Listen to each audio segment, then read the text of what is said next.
Blonde tart, run already! Oh, is she gonna run her over? What? Run! Run already! Oh, she made it. That was bloody predictable. Kyle, I got a surprise for you. Oh, what is it, Rob? What the heck is that? It's a light. What the heck's wrong with natural light? I mean, what's wrong with my bedroom light? It's so dull, dude. I mean, look at me.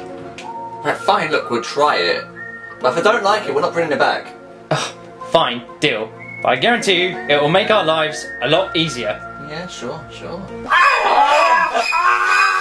blinds, Rob. Why the hell did you buy a light? I can't see. We don't need a light on this camera.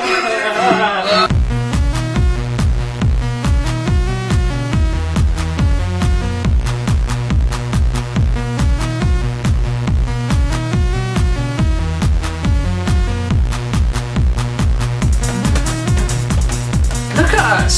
That's so cool. Yes, we're so overexposedly awesome, but it looks... Yep, hello guys, and welcome to Reeltime, where we have lights.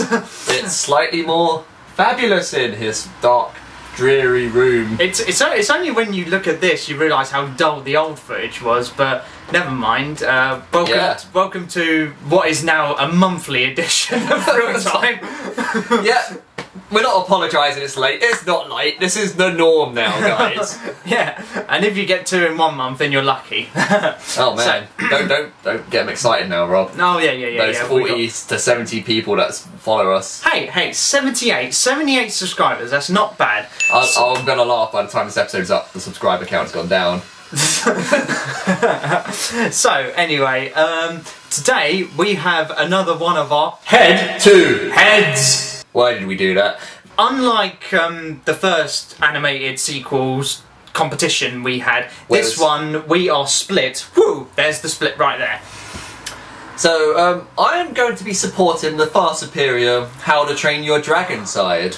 And I'm going to be very British and support the underdog with Planes. On paper, it seems a bit of a one-sided kind of mismatch when you look at their budgets. How to Train Your Dragon 2. And then you look at how much each film has made. A lot more money from How to Train Your Dragon than Planes 2. And then the IMDb ratings. Well, How to Train Your Dragon 2. But I will say we're going to put in the little statistics around here. Yeah, that was the intention. Well, I don't know, do I?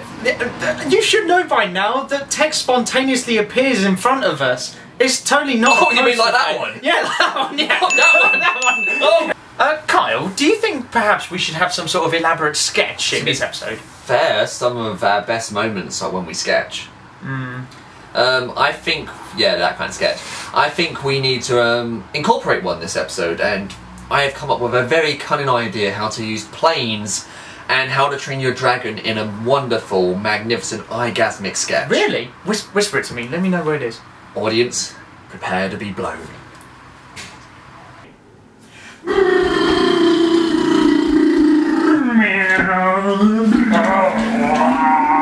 I'm a dragon.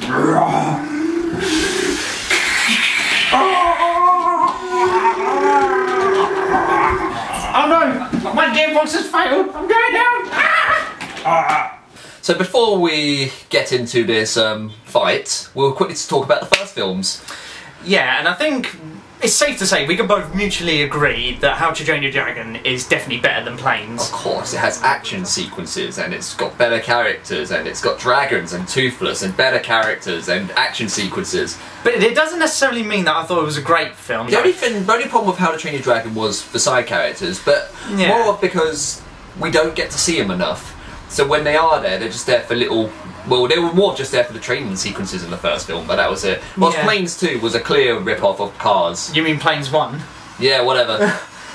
I mean, I'm not going to deny that Planes is pretty much a shameless spin-off of the worst Pixar film ever made. And it's funny you say that, because I found out that it was actually originally meant to be a straight-to-DVD release. Then they made it a cinematic release. Didn't know that at all. Yeah, and in a way you can kind of tell. But yeah, it's kind of more of a guilty pleasure than anything else. So we agree, How to Train Your Dragon 1 was better than Planes. 1 point for dragons. Oh, we're doing it like that, are we? Fair enough. Right, points are here. Alright then. Right, I'm gonna start my fight for planes, fire and rescue. Hit it!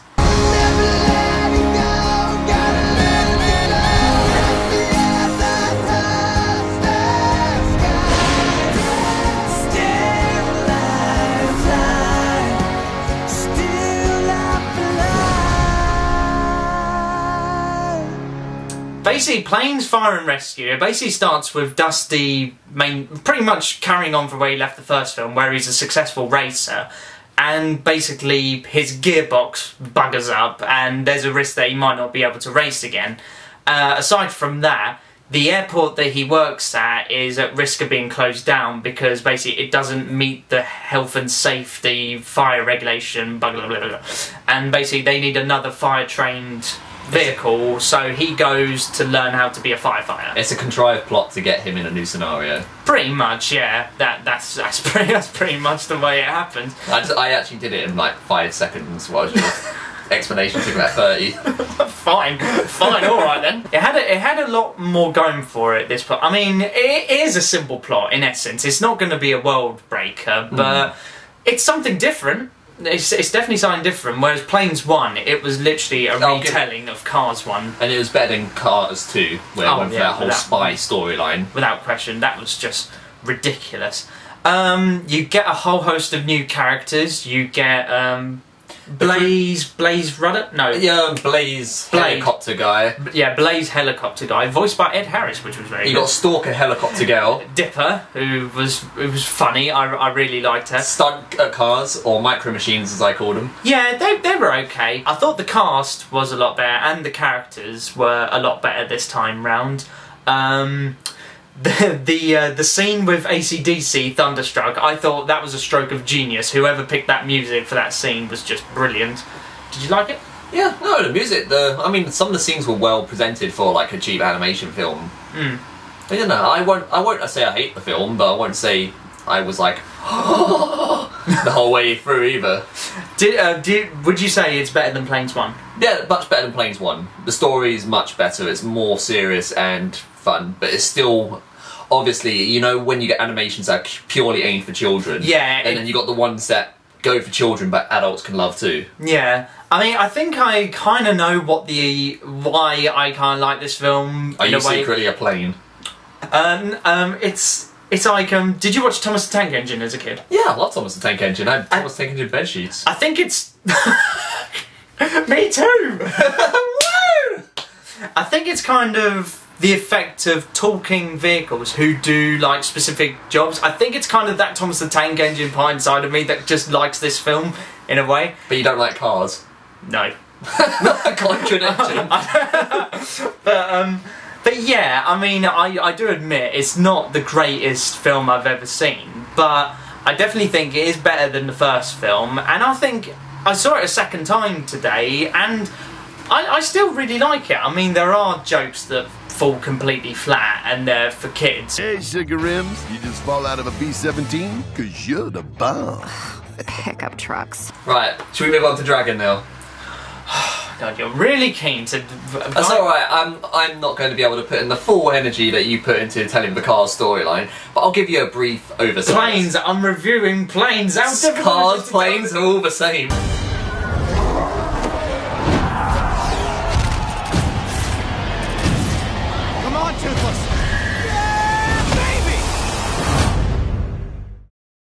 How to Train Your Dragon 2 takes place roughly about 5 years after the original one. Hiccup, now a fully grown adult, is now searching around the land for like new lands to put on his little doodle map. Along his way he comes across a nest of dragon trappers and their leader, who is able to train dragons through different means by himself. You can't remember his name, can you? I saw you trying to think of his name. What is his name? Baron Arsehole, I don't know. That would be a brilliant name for a villain. I will get to the villain in a second. And this villain's able to train dragons not through love, care, and the way that they teach us in the first film, but through brutality and going rah, rah. Seriously, that's how he trains dragons. He screams at them a little. That does pretty much define the character. It's just rah. But the whole movie is pretty much it's a conflict against this character, and along the way Hiccup also meets his mum and is trying to fight against he his dad wants him to become the village's chief, but he doesn't feel ready for the position yet. So it's a bit of a struggle, family struggle, then mother struggle, and you kick some villain ass. And he's still waiting to shag Astrid.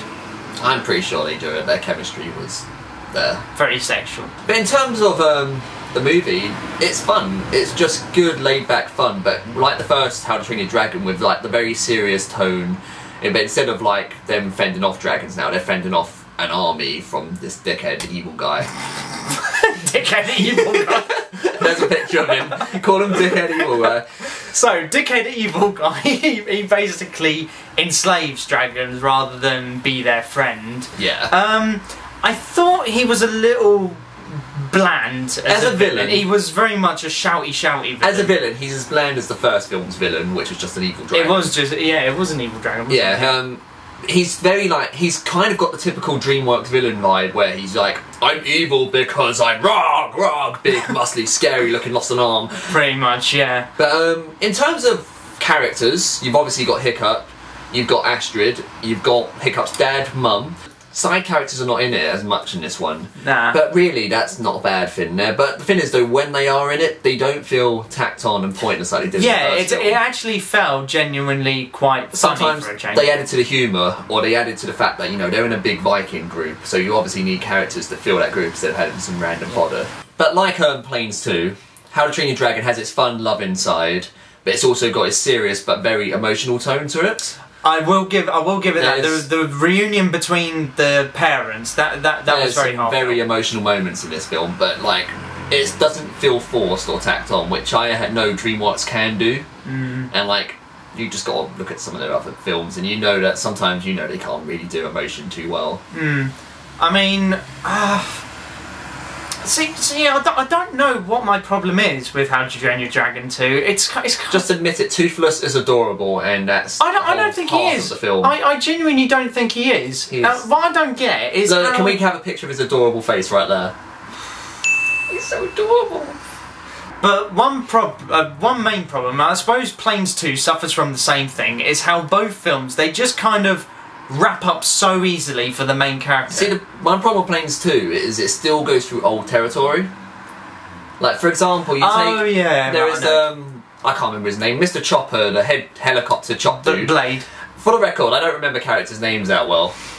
But yeah. He's got this whole mysterious past, and like now he's a firefighter. And then it turns out Dusty, whatever. Dusty learns about his past and is like, oh no, and then like they kind of develop on that. It's the exact same story as in Cars 1, where McQueen meets like the guy in Paul Newman. Yeah, he meets that car and he's like, and where he loses to, and it turns out this car was a racer who blew up and couldn't win the race. Your description is so elegant. He blew up. Then, but naturally, that's what I'm saying, is it's the exact same plot line, so they definitely are still revisiting the same territory. Yeah. True that. But in fairness, Blade was a really good character, and I really liked the He was so American. I like the bit where they looked at his old TV show. You gotta admit, very Dallas style. I did like that little pun on chops. And that's kind of what I wanted more of. I want more of those little quirky scenes. I mean, don't get me wrong, I'm not saying that How to Train Your Dragon 2 is a bad movie. He is. No, I'm not. He is. I was sitting there in the cinema and I could appreciate the story, the animation, the action, the music, the performances, blah blah blah. But none of it just did anything for me. For me, it was a little... Shut up! I'm trying to argue here. Loud noises! But yeah, I think it is just the DreamWorks factor. I don't think since Shrek, I don't think a film they've done has ever made me think of them on the same level as Pixar. It must just be something about the way they make their films, for me. I mean, I know that sounds like a pretty hollow excuse, but... It's pretty hollow. Okay, go on. Rip into Planes 2. Go on, I can take it. I don't need to rip into Planes 2 though. Because I know my film is far superior. See, the thing with Planes 2 is it's not, like, amazing. And in a year's time, I'm not going to look back and go, oh wow, that film was awesome, I really want to watch it again. or I'm not going to be like, oh, that film was so terrible, don't watch it. It just sits in the middle. Like, I can't hate it, but I don't love it either. But what did you think of it in terms of what you were expecting? In terms of what I was expecting, well, because you kept bigging up, I was expecting it to be better than the first one, and it was, but I didn't go like, I don't think anyone does that when they're watching a film. well, you'll be surprised. But yeah, no, see, the thing is, I did enjoy parts of it, but there were just parts of it that felt very flat to me. I mean, the biggest flaw to me is the ending, where in typical kids' movie fashion, it just wraps up so nicely for Dusty. I guess you can't even be like, they all died, the end. Where he gets a new gearbox and he can race and do his firefighting stuff. Whereas, basically, the end happens where he basically crashes and they have to fix him up, and you actually think he's going to die. But what would have... how much better of an ending would it have been if he actually sacrificed himself or sacrificed his ability to fly? The thing is though, this is a cheap animation that they've churned out to go with their other Disney film at the end of the year. But because it makes a lot of money, because that's what the franchise does. That's what it's all about. And Planes is a trilogy. I think they've got a confirmed title for the one next year, but there's going to be a third one next year.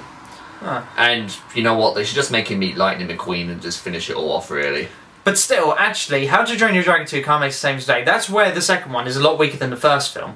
Is that the first film ends with Hiccup losing his leg, right? Which is obviously a major disfigurement. Why didn't How to Train Your Dragon 2, when... Hiccup loses another leg? I don't have any legs.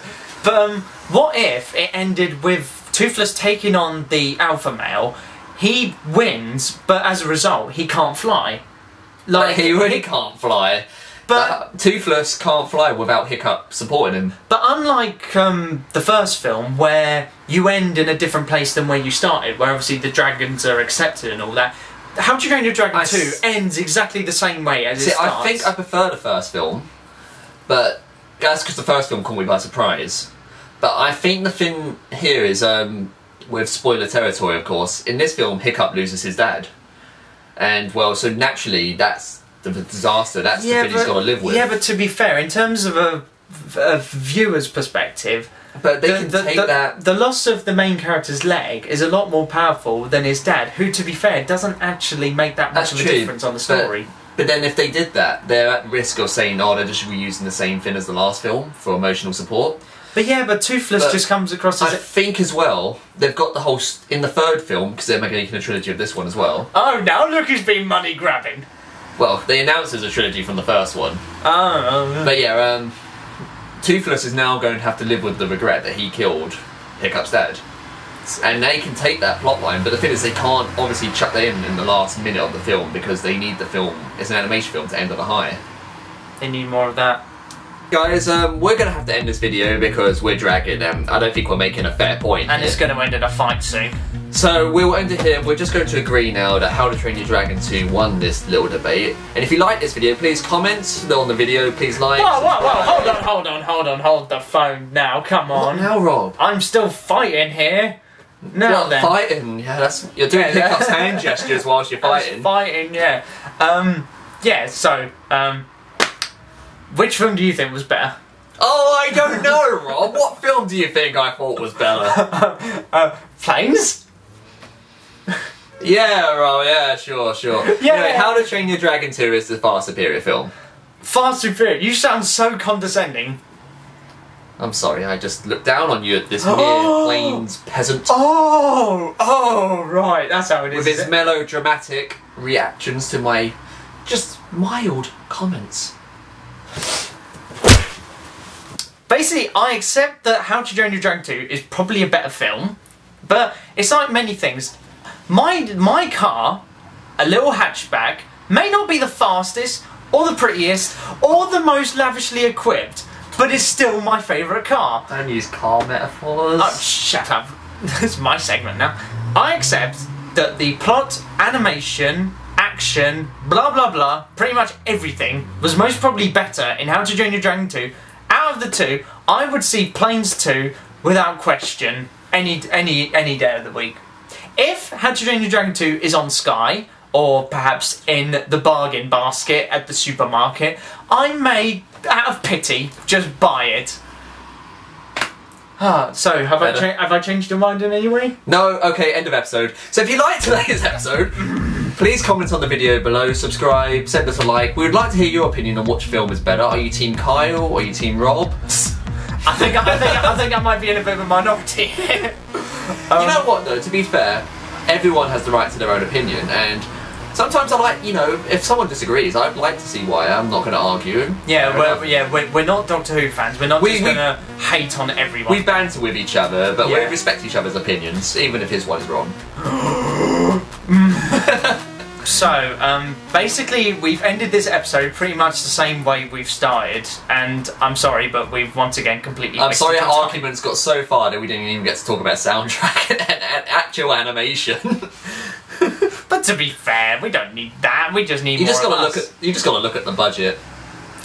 Oh, here we go. Here we go. Just because of movies, it's on paper, okay? Surely, if more money's put into it, then we'll have better music licenses and animation. Hey, Planes 2 used AC/DC. That is better. I'll give you that. That's a high note for Planes. And the song they made for the movie, you know, where he's flying there, that's a nice song. It fits in very well with the plot.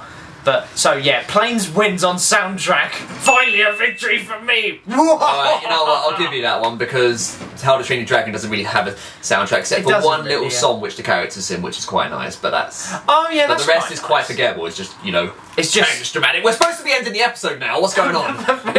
We're ending it by carrying on. Animation, How to Train Your Dragon 2 was better. Of course. Naturally, that's what, 154 Those sheep animation effects. The sheep look rubbish. I love the sheep. That's my favourite bit. I think the cow tractors from Planes look better. You know what? My sheep could beat your cow tractors any day of the week. Oh, fine. Next episode, cow tractors versus sheep. It's on.